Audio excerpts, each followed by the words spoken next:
One of the first steps you can take towards learning how to analyze literature is through characterization. And today, that's what we'll be talking about on Never Stop Learning.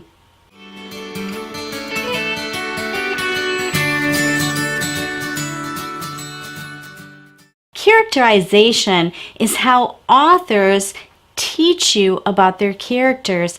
It's basically made up of two different parts. There are physical traits, that is what a character looks like, including his or her age, and in addition to physical traits, the author also shares with you character traits. Now, physical traits are often explicit in the text, and that means the author just comes right out and tells you that the character is tall, or that they have brown eyes, or that they wear size 10 shoes. Those are physical traits. Character traits, however, are usually implicit in the text, and that means you have to make inferences about the text.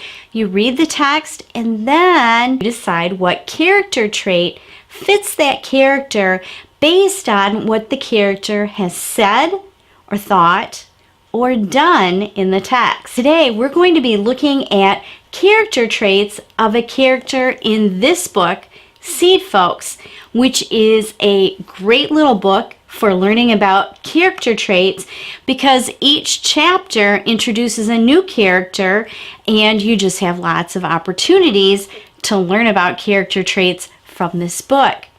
Let's take a look at the first chapter in the book, and it's entitled Kim. I will put the text up on the screen so that you can read along. It's a pretty short chapter. I stood before our family altar. It was dawn. No one else in the apartment was awake. I stared at my father's photograph, his thin face stern, lips latched tight, his eyes peering permanently to the right. I was 9 years old and still hoped that perhaps his eyes might move, might notice me.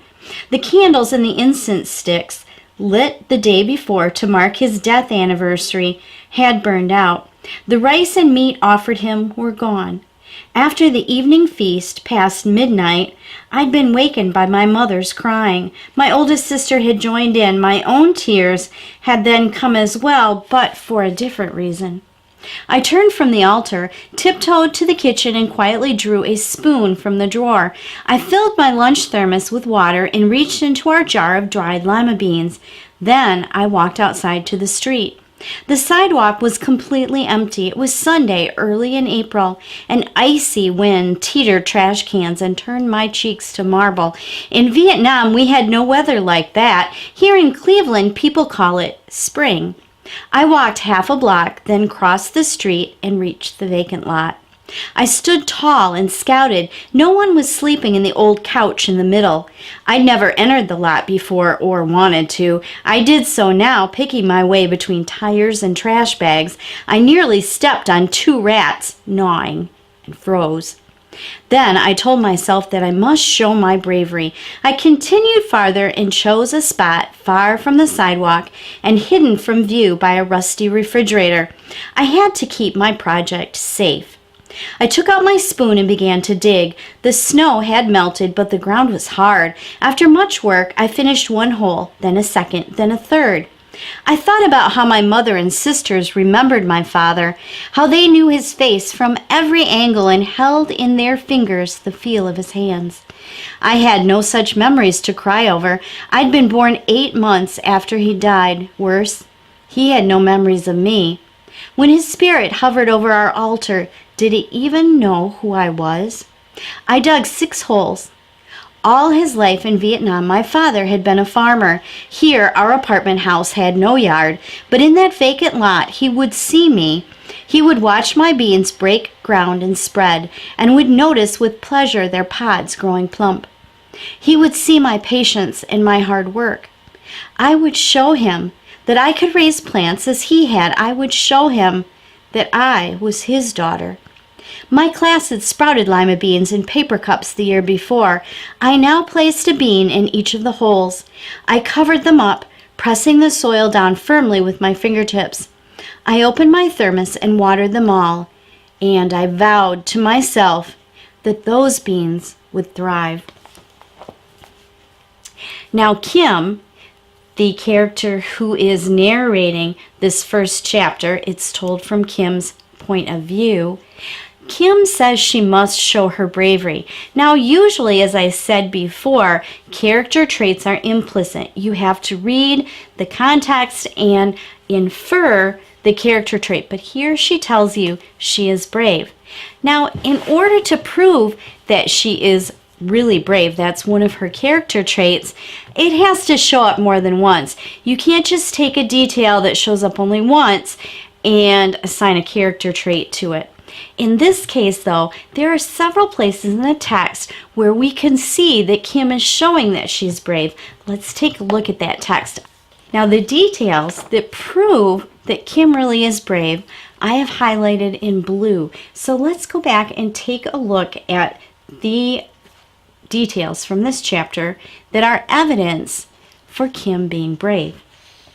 First of all, it was dawn, very early in the morning, before it's fully light out, and she is brave because she decides to go out at dawn when it's not really light out yet.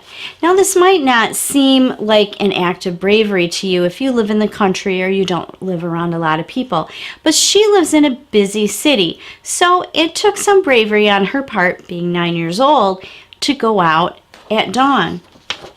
Here are some other details that show that she was brave. The sidewalk was completely empty. She's alone.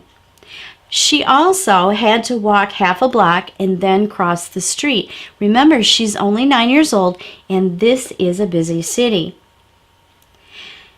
She also states, I'd never entered the lot before or wanted to, but I had to prove my bravery. I did so now, picking my way between tires and trash bags. I nearly stepped on 2 rats. Ew, this is not a very attractive place for a 9-year-old to venture off to for herself. So I'd say she actually is brave. It shows up several times.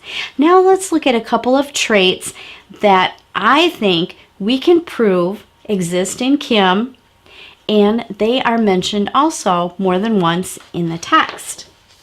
For instance, there are parts of this text that I've highlighted in yellow that show that Kim is hopeful.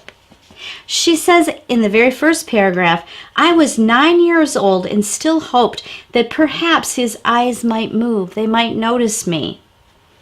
And then in the very last paragraph, she again shows that she's hopeful because she says, I vowed to myself that those seeds would thrive.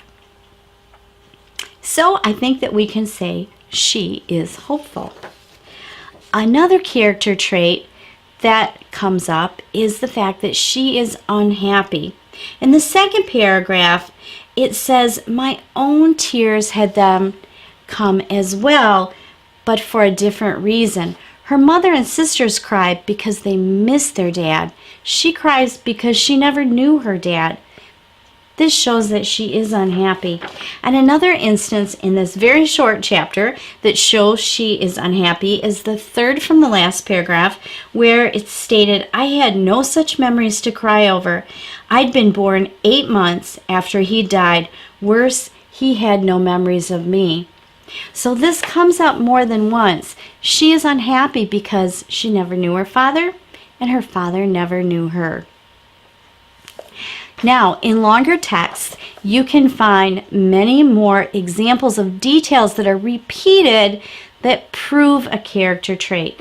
But just a couple things to remind you of before we're finished with this episode, and that is that character traits are implicit in the text. They're not explicit.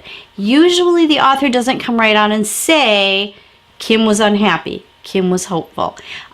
The reader has to read the details in the text and infer those character traits for themselves. Also, remember, character traits have to show up more than once. It can't just be a detail that shows up one time in the text. It has to show up at least twice in a short chapter like we read, and probably many more times in a chapter book.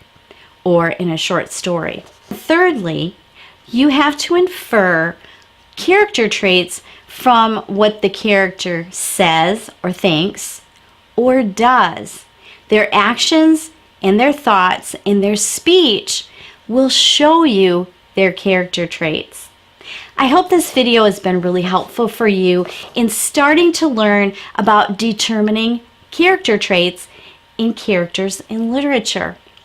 If you haven't already, please subscribe to the Never Stop Learning channel so that I can keep you updated when we post new video lessons. And also, take a look at my blog, which I'll link to in the description below, because it's a great resource for teachers who are teaching concepts like characterization and character traits. Thanks for watching. Please leave a comment if this has helped you, or click that like button, because I want you to never stop learning.